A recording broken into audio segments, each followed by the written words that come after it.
Welcome back to another episode of We Roguelike It. I'm your host, Boston. Joining me as always is Moonpier.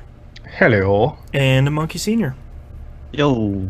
We're here to talk about our fourth and final week of Dicey Dungeons. Will we escape the dungeon? Probably not, because there's a lot of episodes. But yes, we're going to do our best. Yeah. I didn't have a ton of time this week, but I did complete another episode of The Robot, his second episode.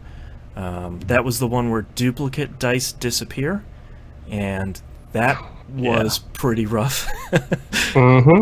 So, I don't know if I'm a fan of all the additional rules that go on with the additional episodes. Yeah, I'm sort of surprised. To me, it almost seems like it would have made sense where it's like you have 6 episodes per character, and they're all kind of normal, but maybe they're longer each episode. Like, each episode has one more floor or something. And then there'd be like a hard mode version where they have the rules and stuff like that. That's sort of... If I was designing a game, it seems to me like that's probably what I would have done. Not, throwing aspersions on the gamers. No. I would have just gotten double the content. But it's sort of surprising where it's like, here you have one normal run, and like the Robot's third episode, you don't have the CPU meter anymore. You can just pick what value you want to roll through between 1 and 6, but 50% of the time it will fail, that roll will fail, and it will take a piece of equipment off of your board. Okay. And it's like, cool, you've radically changed how this class plays. And made it infinitely harder. Right, but like I kind of don't like that, because I really love how the Robot's base play style is. And I like that you're changing it up, but maybe too much. Yeah, I did it. I mean, we'll save the big shot till last here because we know somebody who... Welcome back, by the way, Monkey. Somebody's back got from the dungeon. Yes. That was a scheduling problem on my part. That wasn't Monkey's fault. I did a couple of the secondary and tertiary runs for a couple of the characters. I managed to make it through the Warrior's second one, which was really frustrating because you are cursed every single round. Yeah, that was frustrating. And then on his third run, every time you level up, you lose health. I'm sorry? You lose health from your from your health cap. It doesn't give you bonus health, it takes health away. Okay. That one was pretty hard. Yeah. I got all the way up to the last boss, and then he finished me in 2 turns. It's like, of course. Well, so because you probably had like 10 health at that point. I think I had 16. Jeez. And it's one of those things that's like, okay, if I'm going to go back and do this, I need to go through it, and then literally streamline it. Yeah, like fight 3 people. Go for the extra stuff. Right. Just get to the exit stairs as fast as you can. Man. That is what I did on that one, yeah. What's really interesting, though, is I think all of these are really cool, but all this reminds me so much of Isaac's challenges, where it's like, of course, like, here's this crazy one where it's like reverse health, and you lose health every floor, and it's like, this is so cool, but having it as part of just the base game is probably just a difficulty of me thinking of these challenges, but it's interesting. It's like whatever that challenge is called, and whatever number it is in Isaac, the stupid speed one. Like, probably the hardest challenge in that game. Yeah. Well, in the base ones, yeah. Afterbirth, the Afterbirth Plus, whatever the most recent one is. There's some real terrible ones in there. Great. Yeah. That should be fun. Yeah. Yep. But yeah, I mean, I did a couple of runs, but yeah, those started to annoy me after a while. Like the curse one was okay because I could eventually mental math my way around it. But then on the Warrior's third one, you're losing health. I didn't realize that until I was like level 4 already, and I was like, why have I got less health now than I've got 20 health. Wait a minute. 2 floors ago. Yeah. Like, it makes no sense. Yeah. I don't know. It's very annoying. Anything cool on your end this week, Monkey?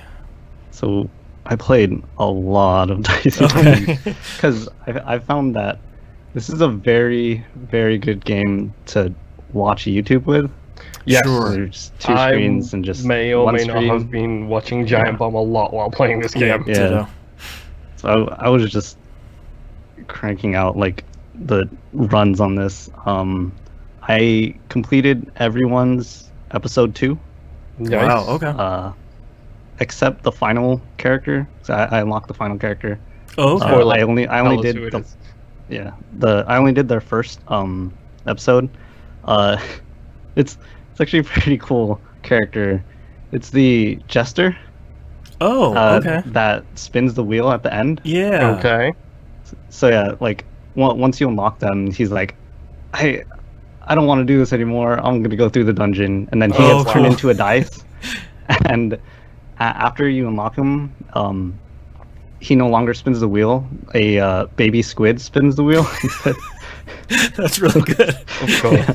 And they're all like shy and don't know what they're doing, so they're like, "Oh, is this how I do it?" Right? That's really Like, good. oh, now I tell you to spin the wheel, and yeah, it's Oh, it's man. pretty funny. The jester is like all the characters is very different. He has a deck of, I guess, a kind of deck of cards or deck of equipment, I guess. Hmm. At any one point, you can have up to 3 cards, and then if you use that card, you draw from the top of the deck. Oh, okay. So you're just going through the deck, and Wow. So it's Solitaire mixed with Gambit from X-Men. So it's Hand of Yeah. Fate. Yes. every turn the deck refreshes, like the whole deck refreshes. Oh. And so like each turn you want to be going through as much as you can. Right. Because his special ability, or his normal special ability, I guess, is discard duplicates, and then his like limit break is use duplicates for free. Oh, wow. So yeah, he's very interesting. He gets an upgrade as you level up, where a card upgrade where if you use all of your whole deck, you get to use a special card. It's Ooh. one of them is you just straight up get another turn, and then Jeez. I forget what the other one is, because I always just got the the extra Yeah, turn. it's like I just go through the deck again. Here we go. Yeah. Yeah. So I said I completed everyone's episode 2, but for the warrior I did more. Specifically, I completed 5 of 6. Oof. Oh, wow. Oof. Yeah, So tell me about number 4. How bad is number 4? there. I think that one wasn't too bad. It was just the normal rules, but everyone hits harder and has more health. I think Okay. that was that one. Yeah. It was either that one or 5. Like, Yeah, I think I saw that on the robots level 4, where it's like you have a normal run, but every enemy has more health and their equipment has been upgraded one time. oh yeah, I think And that was it. sounded Yeah. rough. Yeah, I don't remember what the other one was. I don't remember if it was like super different. But the 6th episode, I feel like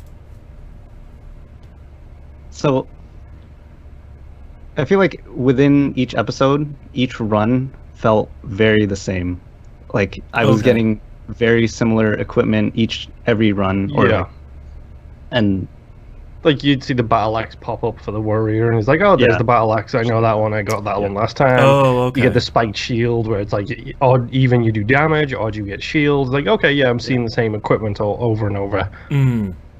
And then you get to the last episode, and it's just like completely random. It's I feel like that's the way this game is meant to be played. Okay. And Okay. the first 5 episodes are just tutorial until you get to 6. Oh, okay. Because so at the very beginning of a 6 episode run, well, I assume for everyone else similar. I hope it is because it's really cool. So at the very beginning, you have a choice of 2 equipment. It seems like it's a single 2-slot equipment or 2 1-slot equipment. Okay. And those are random each time, and it starts out with basic rules, and every floor it gives you a new rule. Oh. So like ones that I've gotten were every turn you have 1 burn. So you always have a burn. Okay. And another one blind for the same thing, and another one is you start off the battle with 2 poison. Oh, yikes. Like every battle. Yep. And there was another one, you can't roll 6s. Oh, jeez. Okay. So yeah, they get pretty weird. And this is kind of cool, though. Like, it's pretty fun. I like the idea that, like, once you get to episode 6, that's like... all bets are off kind of mode. Yeah, and it's also like what you would get in most traditional roguelikes, where it's like, I'm going to play a hard mode run of something, and you're going to get a different set of rules, or like an additional rule every run. So the further you get, you're really taking advantage of the systems, you're really gaming the systems to try and get through as fast and as undamaged as you really can. Mm-hmm. That's cool. Yeah. And I guess there's a hard mode of the episode 6 that you have to unlock. I assume you beat it once and then you get a hard mode. Of course. Why not? Yeah. Why not throw hard mode in there? That's a lot of content, surprisingly. Yeah. Man. Yeah, especially because there's 6 characters and each of them have 6 episodes. Like, that's a lot of stuff. Yeah. Oh god, I just realized as well, 6 characters, 6 episodes, 6 dice, There you go. 6. You're in hell, 666. Yeah, so it's all coming together. Yep. Yeah. Yeah, The main developer, Terry Cavanaugh, this week, though, to sort of wrap up our episode, did say that while there's no big Christmas event coming, like the Halloween one, there are a couple of big patches coming here pretty soon, and they're working on console ports. They're working on a Switch port for the middle of 2020, and that should launch alongside iOS and Android versions at the same time. Okay. Nice. So That could work really well on mobile devices. Yeah, I think if you can get like the text size and like get all that stuff squished on those screens, I think it'll probably be a no-brainer on the Switch. But as long as you can get all that stuff organized on the screen, I think that'll do pretty well. It sounds like they're doing that in-house too. That's pretty good. Yeah, so 2 thumbs up for that. Yep. Good game. Yeah, I'm glad we decided to sort of choose stuff out of the hat here. Thanks, Monkey, for ruining my life with your choices. Yeah. And speaking of, this was our first of 2 choices that we're going to play at the end of the year of sort of our hopefuls for good 2019 roguelikes. Shall we mention how basically the next game we couldn't not choose? Yeah, so the next game sort of serendipitously came out like this 2 days ago. Yeah, so we sort of figured, well, we want to play this game because we've heard it's good, Dicey Dungeons, and then we kind of have to play this other game. So our next game, we are contractually obligated. We are, to play yes, this from next the game. origins of this show, rising like a phoenix out of the fire. Next game is The Legend of Bumbo, which the prequel to The Binding of Isaac. Yep. I, like Moon just said, we sort of have to.